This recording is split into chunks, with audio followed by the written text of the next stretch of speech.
Well, I know everybody is wondering, Teresa, just how it was that you came to be one of Jehovah's Witnesses, and maybe you'd like to tell us a little bit about the background and, you know... Long story. Well, let them tell us. Do you want to stay and hear the story?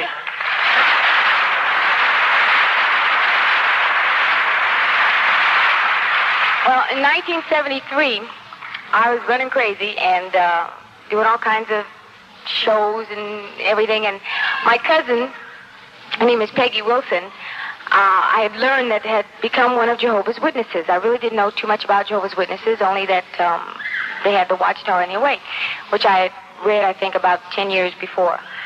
I was shocked to learn that Peggy had got religion, was what I said. And I thought for sure it has to be a farce, because she's, you know, she can't be doing good things. And I decided that I was going to watch her. And I knew I'd catch her at something, you see. Because I had looked into so many different things. I've always had this desire to, you know, to worship, do something. And I tried to go to all kinds of different churches. And I was so disgusted and so disappointed that I just said, well, you know, I'll just worship God in my own way and try to be good. Peggy kept encouraging me and everything, and I watched her, and she never did anything, you know, out of the way. And we hadn't really liked each other too much before. And all of a sudden she's been so nice to me, I thought, I know something, ulterior motive. But she was sincerely concerned about me. And we used to meet at my mom's house all the time, a lot of the kids, and we always have discussions about things. And one day we were over there talking about, you know, different subjects, and Peggy was there, and she'd always whip out her little Bible. You know, we'd all go, oh. She'd always have, you always carry that Bible? And she goes, yeah, you never know. And she'd always come up with the answers. We'd be discussing and debating back and forth, and Peggy, you know, she'd come out, bang, there's the answer, and we'd all look at her. And she was so confident. She told me later she was scared to death, but she was wielding that sword away.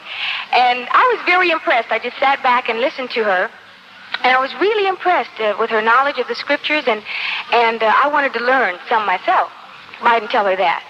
But she kept encouraging me to study the Bible, and says, oh, I don't have time, I got to do this, I got to do that. So she says, well, now, listen, let me make you a proposition. I thought, you're not supposed to do that. She says, no, that's just theoretical. She says, if you received in the mail $168 a week from an unknown benefactor, no obligation, clear, legal, one stipulation, all you had to do was send $1 back to the benefactor. Would you take it? I said, sure. 167, I'll send him one back. Sure. She says, good. Jehovah God gives you 168 hours of life each week. Can't you give him one back? So I start a Bible study.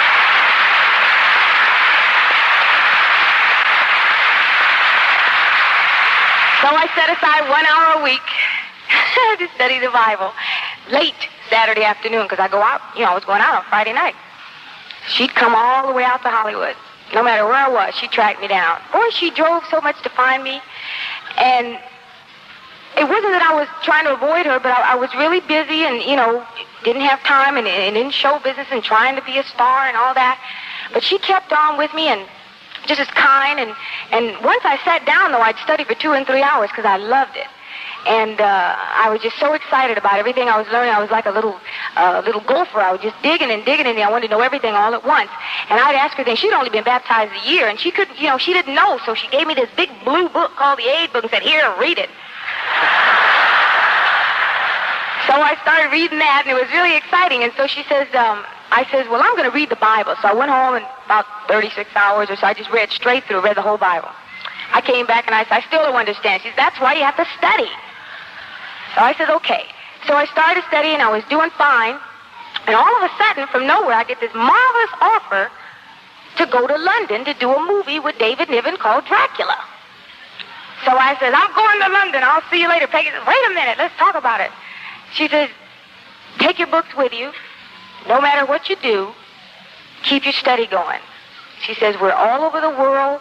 All you have to do is look in the phone book and call someone up, tell them where you are, and they'll come and pick right up with chapter 5.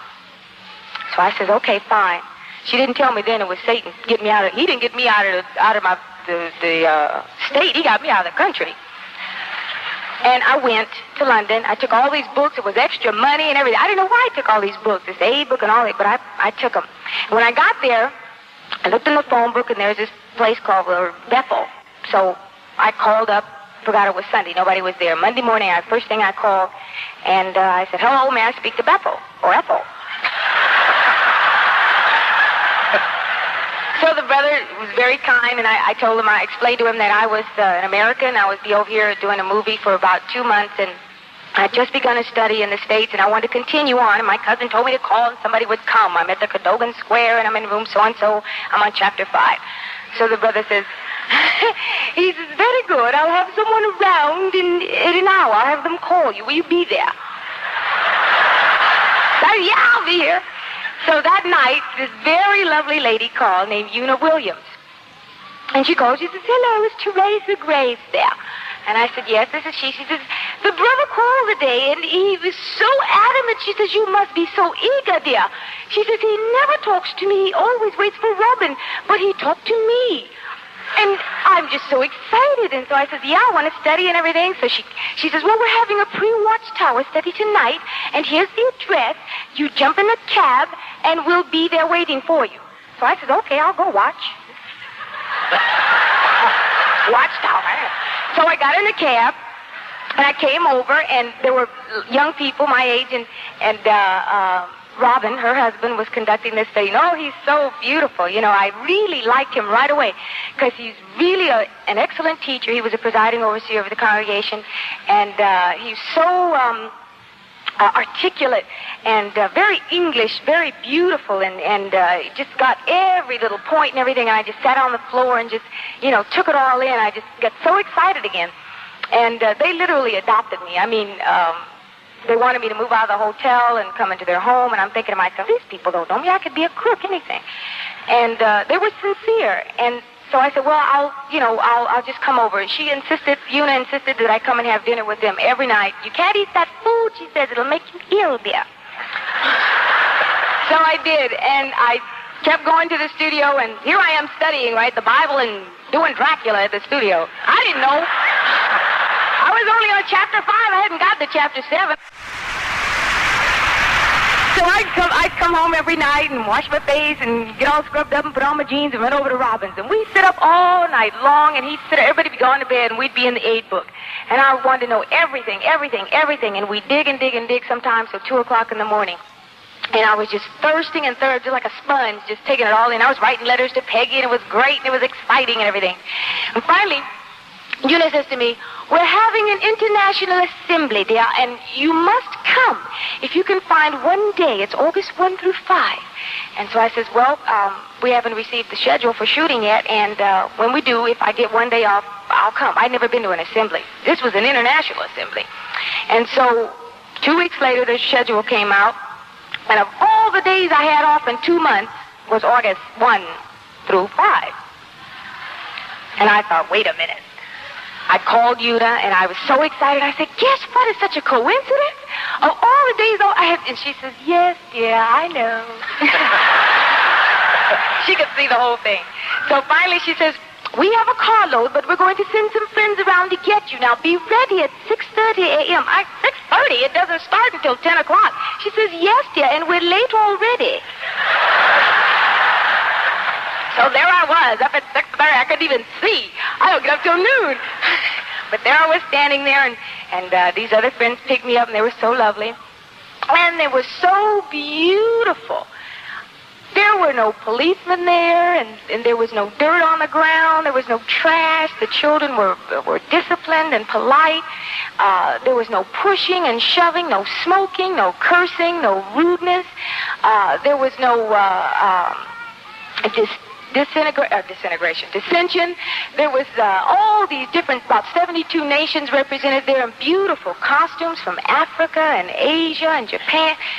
I said, boy, this is beautiful. And I looked all around this stadium, and it was just gorgeous, just beautiful. And I sat, and the program started, and we listened for about half a day. I wasn't used to sitting that long. I kept watching my watch in the program, and it was going to be from 10 to about 5 o'clock. I can't sit that long. I stayed as long as I could till about noon, and I told you, and I had to go. I couldn't. And she said, well, we'll take you home. And I said, no, that's okay. You stay, and I'll find my way home. And I don't know how I got on a train.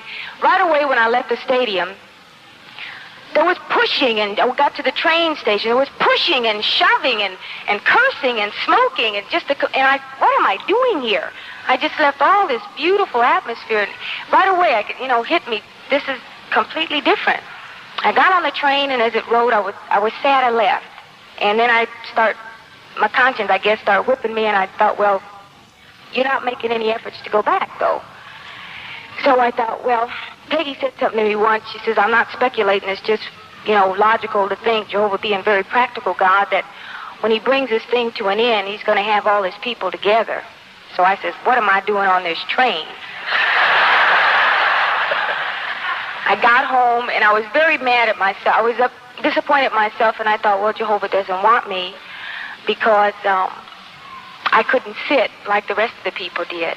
And if I were a good person, then I should have been able to sit with everybody else.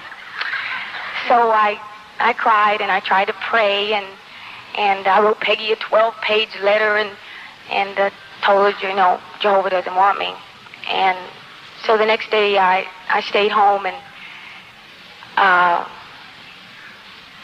planned to go to Paris and shop, and other things came up, and I didn't want to do anything.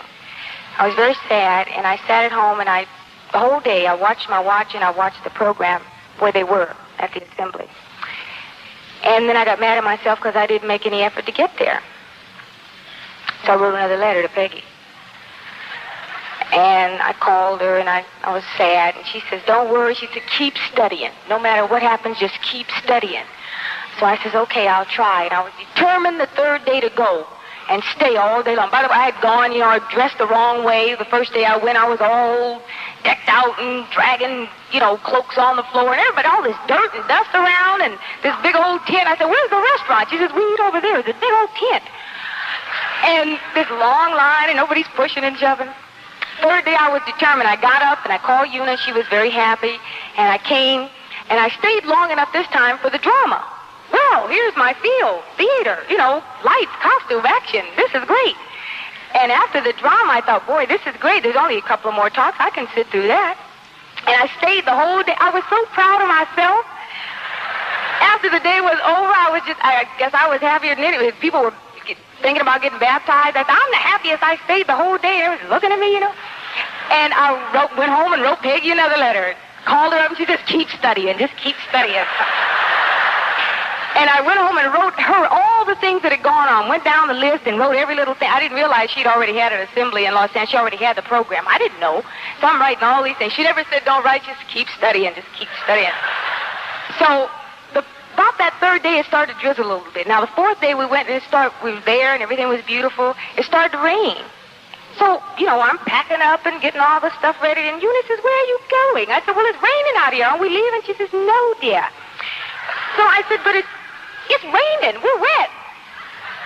She says, turn to Ezra, the 10th chapter. Verse 9, dear. Can I read?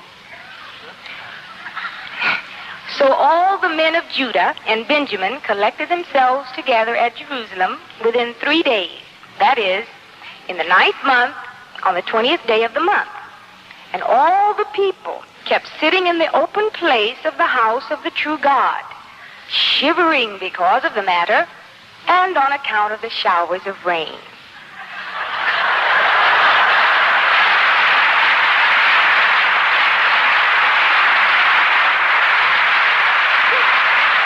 I put my things down and I got wet with everybody else.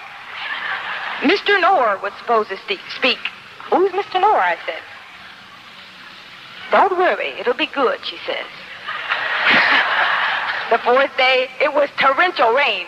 It was thundering and everything, and nobody was moving. These people are nuts out here.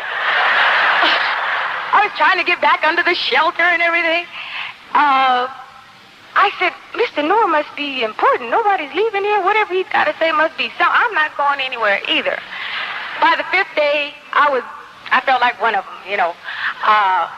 Every day I was getting more and more excited and learning more and more. And by the time Brother Noor spoke and everything, it was just so marvelous. The whole assembly was just wrapped up in a beautiful bow.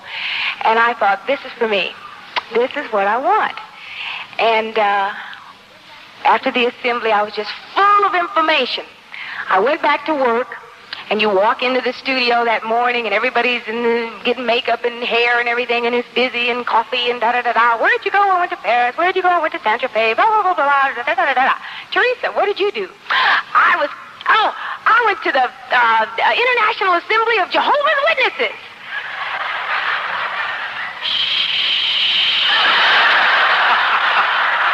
It was so quiet.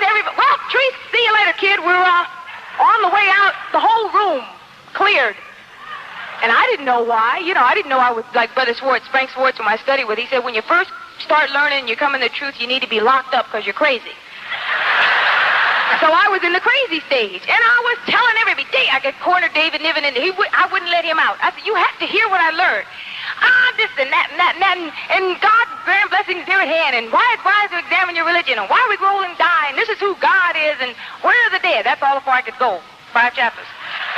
And I told him everything about the assembly, and he was very nice. He listened very nicely. He says, oh, dear, I'm just an old Lutheran, and I'm too old to change. But he would always listen to me. I told everybody they started avoiding me, and I'd go to work, and everybody crossed the street, you know, the lot, and I didn't know what was. I was looking around, wondering what was wrong. And I didn't know the stigma. You see, people turn away from you when you say Jehovah. And I just spread good news all over the place. They passed out tracts, and I spread them all around. And lost a whole lot of friends. So-called friends. But I didn't care because I was having a good time, and I was excited. I tried to pray again to Jehovah and tell him how happy I was and how I wanted to be a part of his people and how I wanted to be friendly and warm and kind like the people I'd met and everything, and to teach me to be that way and to love the way he loves. And when I got home from London, boy, I was ready. I came back home, and Peggy said, keep studying. I said, I've been studying. And she says, how did you do? And I told her everything. I was a little bit depressed because while I was over there, Satan threw something at me and kind of knocked me sideways. I came home, and Peggy started encouraging me to go to the book study again. I'd lost it a little bit. I'd fallen in love. And I was going to marry a lord. I was going to be lady somebody. He had a moat and a castle and everything. And so I said, well, I can study Jehovah, you know, over in London, and I can give up my citizenship and everything. I didn't realize then it was a little trap. But I'm here, and he's over there now. So I came back, and she says, come on, go to the bookstore. I said, I don't want to go. I got on jeans. She says, come on, just go. We have a brother who just started to pioneer, and he's just starting on our book study, and you'll enjoy it. Come on. So I said, okay. I went and sat on the floor, and I listened to Frank Swartz you were in the Theocracy book toward the end of it. And I really liked him right away because he reminded me of Robin. And Peggy heard me say in an undertone, I like the way he teaches. And that night she arranged for Frank and Annette Swartz, Frank, who had just started to pioneer, to call on me. She asked me, was it all right? And I said, well, she says, oh, they're very good. You love them and everything. Because she was going back to work. And at that time, I said, well, I want to study. After that book study, I want to study every day. So Ann came to the door. I said, fine. The next day she came to the door, and Frank is standing way in the back off to the side by the car. She says, Teresa, they were just like Robin and you, only American style. She says, is it all right if Frank comes in and studies with us? So I go, come on in, Frank. So he comes in, and we started studying, and we studied for hours. I studied 4 and 5 hours. I studied every day. I wanted to learn everything. Frank started turning in his time. He said, the brothers asked him, well, Frank, how you doing on your pioneering? Getting your time in? He says, yeah. He says, 95 hours I spent at Teresa's house. And they taught me how to really love Jehovah and how to be the kind of person, still trying, that he loves and approves of. and they helped me through so many different things and encouraged me all the while. Peggy all the time, keep studying. And I did that. Meanwhile, I had done a pilot for this movie, Dracula, of course, comes out 3 years later, and my whole life's changed by then, and here I am with fangs biting people. But I did that before I knew any better. I had also done a pilot for a show called Get Christy Love. And when I came back, I studied, and after a period of time, I got baptized in January 1974.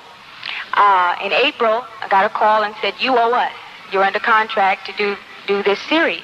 Well, ordinarily, when you do a pilot, you put your name on there and you make sure they can't get anybody else, because if it sells, you want, to do the part. Well, I told them I didn't want to do it. Well, they thought I was nuts. And so I explained to them that during the medium of the pilot that I had become one of Jehovah's Witnesses, and if they wanted to embark upon the series on the same platform and the basis of the pilot, that I wouldn't be able to do it with the violence and the crime and all the things that would be distasteful to me now as a Christian. So I went into negotiations with David Wolper, who was marvelous. He had a big conference, and he even went so far as to call the society to find out all he could about Jehovah's Witnesses. Found out that there's a brother on the undercover narcotics squad in New York. And he said, well, yeah, you can be a cop. So then he says, I asked the people, the gentleman at Bethel, whether or not the brother carried a gun. And he says, yes, he does. Does he ever kill anybody? So he says the brother never fires his gun unless his life is threatened first, and even in the event of firing, he never shoots to kill. So that's why Christy Love carried a gun, and that's why she defended herself only when she was attacked first. But if you notice, she never killed anybody in the whole series, and she never lied. I'd like to say something for that brother. Yeah. He's never killed anybody. He did shoot somebody before he came into the truth, but it was somebody who was trying to shoot him, and he got him. But he didn't kill him. No. Just in fairness to the brother. Go ahead. Christy Love never lied on the show. In fact, everybody else around her lied. So she always told the truth, so when she told the truth, they just assumed she was lying. Just to show you the letter, which is unheard of in business, in the entertainment business, the letter from David Wolper Productions. Says, Dear Teresa, Larry, Paul, these are the producers, and I would like to thank you for yesterday's meeting. We felt it was very productive, and we want to assure you that we will carefully observe the following. 1, I talked so much I thought they were going to throw me out, and they agreed to everything. There will be no obscenity or obscene speech in the body of the teleplay. There will be signs posted to warn performers and crew members that we will not abide obscenity or excessive language on the set. There was no cursing or smoking on our set. 2, there will be no use of unnecessary sensationalism. 3, emotional interest where your character is concerned or involved will be only for the highest moral character, and there will be no sexual involvements whatsoever. 4, there will be no stories about spiritualism, no stories on the occult, nor stories that have religious characters as their motif. 5, there will be no use of excessive violence. Here I would like to point out that we are in total agreement with the network, and as we all collectively frown on the excessive violence, you can be more than certain there will be none. 6, the end product will be considered for the positive force and positive effect that it could have on viewers, and that is the aiding of the needy and downtrodden, the moral lesson that crime does not pay and evildoers suffer. 7, there will be no taking of the Lord's name in vain. None of that oh my God stuff. Moreover, there will be any impieties used in the teleplay. 8, the shows will not be sex-oriented. 9, there will be no use of homosexuality or lesbianism. 10, there will be no portrayal of politics as the main theme of the teleplay. We will be most sensitive and careful to observe your spiritual awareness regarding patriotism. 11, you will be given time off to attend Bible studies. I had 2 days a week that I left at 5 o'clock. I didn't care what was going on to go to the meeting. 12, you will not be asked to perform a blood transfusion, nor will be... 13, you will not be asked to kill a person. In addition, I am sure you are aware that we are most sensitive to your needs, and we would never ask you to perform in a manner which is unbefitting to your high moral or spiritual character. I'm looking forward to a happy and successful relationship. Sincerely, David Wolper Productions.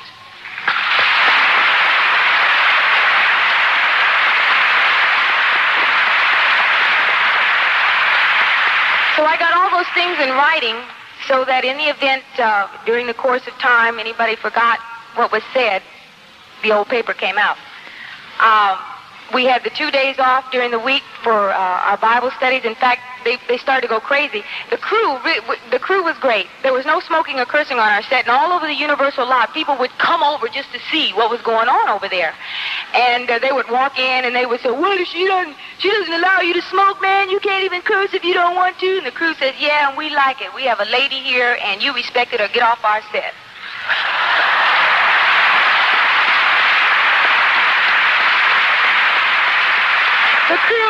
The crew was really great. Before we leave before we go to shoot the movie, in our trailer, I had a little trailer right with me. She was working as a stand-in, and every morning we'd have the text, we'd have prayer before we'd go out into the world, and everybody knew about it on the whole lot. And it'd be 5 minutes to 8. We're due at 8 o'clock, and somebody said, "Well, where's Teresa?" I said, "Well, they're having text and prayer. She'll be here in a minute." The crew. And they got so good that when people would come up and ask for autograph, I don't sign autographs, but I'll sign a scripture and then sign it Jehovah's Witnesses, only if they promise to read it. So the crew got so good at why we don't engage in creature worship that people would come up and ask for an autograph, and anybody, the light man, the cameraman, would say, "Well, now listen, Jehovah doesn't want us to, really, they could explain it better than we could. We just stand back and look." We had the privilege of placing so many books and so many magazines, and every producer and director that came on that show, every performer got some literature. And I guess we placed some 200 books, I don't know, more than that. And many people have, since then, we heard, have started Bible studies. One little girl that came to us in the trailer, we got her going and turned her over to her sister in Hollywood. She just got baptized about 3 months ago. And her name was Brenda Gooch. She's in the business, too. She was offered a fabulous singing contract, which she turned down for Jehovah. And just incredible experiences. We had the privilege of, again, as I said, going to our studies on 2 nights a week. It got so that on Tuesday and Wednesday, the crew would say, "Don't you have a meeting on Friday night?" Because they wanted to get out early. When I go, they go. So they would be watching their watches about 5 minutes to 5, they knew they were going to get out of there. One day the producer got so crazy, they had about one shot to do, and it was almost 5 o'clock. It would take them about 5 minutes. And if they had to wait till the next day, it would cost them some $10,000 or $10,000, $20,000. And I was, he's just talking, and I was taking everything off and getting ready to go home. And he says, "Well, wait a minute, let's make a deal. Get the congregation, we'll send a bus, have them come to the studio, we'll have the meeting here." I said, "You can't do that." He wanted to bring the whole congregation to the studio. I said, "Nope, I gotta go." And like I said, I'm gonna make you honest. See, you said 5 o'clock, and I'm leaving at 5 o'clock. We had a reputation around the studio, and we were very proud of it. I was very proud of it. Of course, the show wasn't the way we would have done it had all of Jehovah's people been involved in it, but as much control as we had, I was happy for that. What else?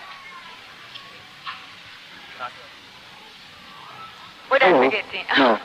Well, you're not doing the show anymore. Oh, no. Yeah, we stopped doing the show because about midway through the show, we changed writers and producers, and they came in with new ideas, and this paper didn't mean anything to them because Mr. Walper had transacted his business with Universal, and ABC had control. So now it was their turn to dictate, and they weren't going to be dictated to by some little girl. And we started getting it on, started changing a little bit, and I just said, I can't go home with a good conscience after doing the show, and we don't have a 9-to-5 type worship. Our worship is a way of life, and everything we do is affected. And even though it's a part, I wouldn't play a part that I wouldn't do as Teresa Graves in real life as one of Jehovah's Witnesses, and that's my criteria, whether or not the brothers can watch it. Now, I know to do that, the brothers can't watch that. And if the brothers didn't watch it, then I shouldn't be doing it. And they didn't really want to go along with that. They were taking care of me. I've worked in a whole year, but because things have come in, but undesirable. And of course, I'm in Hollywood. I'm crazy because I haven't done this and I haven't done that. But of course, the most important thing is to serve Jehovah. And like I said, I haven't gone without. I've never been happier in my whole life.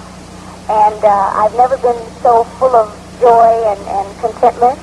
and I've never had so many wonderful experiences as traveling around and sharing in this work. I've never stayed in the home of the witnesses before, and every place I've been on this trip, I've had the privilege of staying in the homes. And I tell you, I'd heard about it, but I'd never experienced the hospitality. And Brother Dellinger and his wife got out of their bed, and I feel guilty. I'm sleeping in their bedroom, and the house is ours, and everywhere we go, you know, it's like that, and it's a family, and you can't find that anywhere in the world. You cannot. And I've traveled a great deal, and I know a lot of people. It's not the same. We are. Listen, there are over 4 billion people in this world, and Jehovah chose us.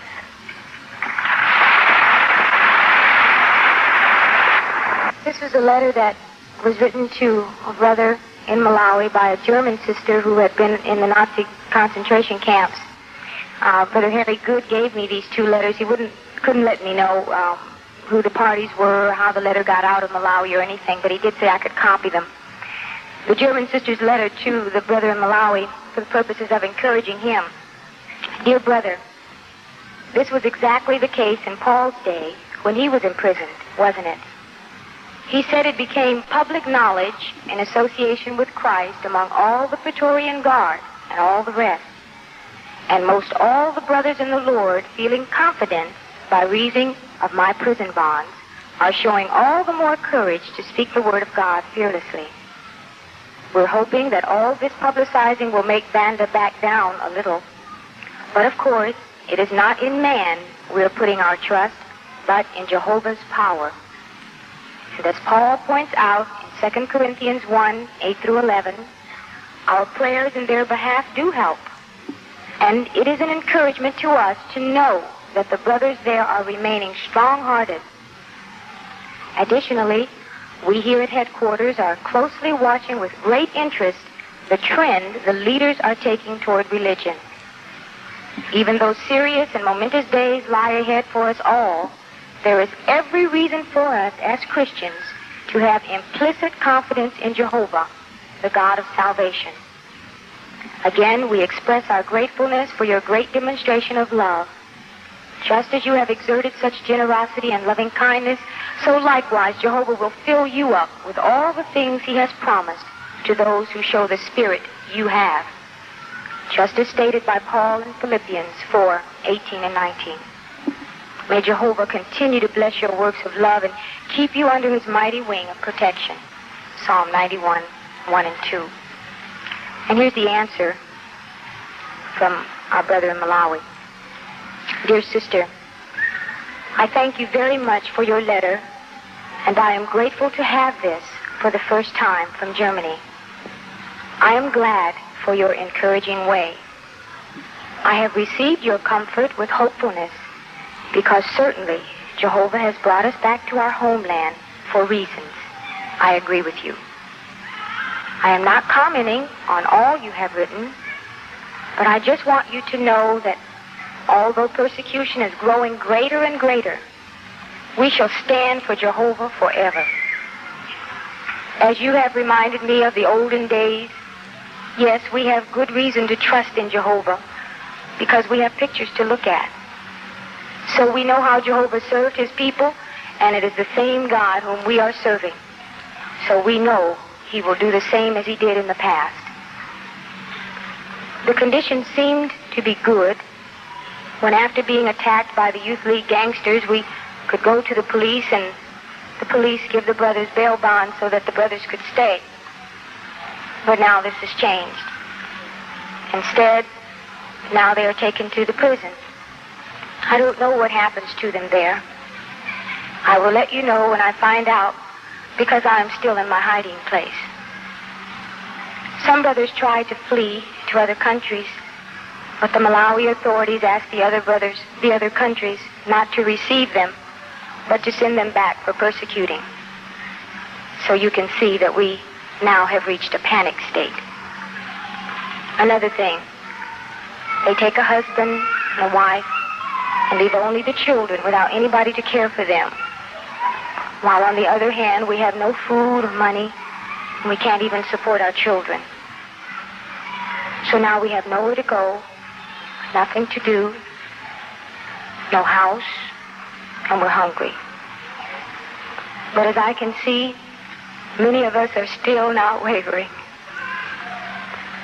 We hope and trust in Jehovah, and we shall forever. At last, don't forget my loving greetings to you and all the brothers and sisters.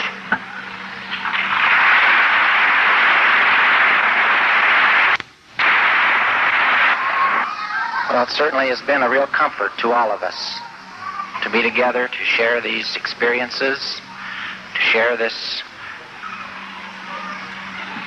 tremendous witness that's being given by our brothers in Malawi. And we're all deeply moved to do what we can in order to help. We can't overemphasize the writing of letters to the government. It costs about 25 cents for a political party card in Malawi. Are you brothers willing to spend 31 cents to send a letter in behalf of our brothers to help them?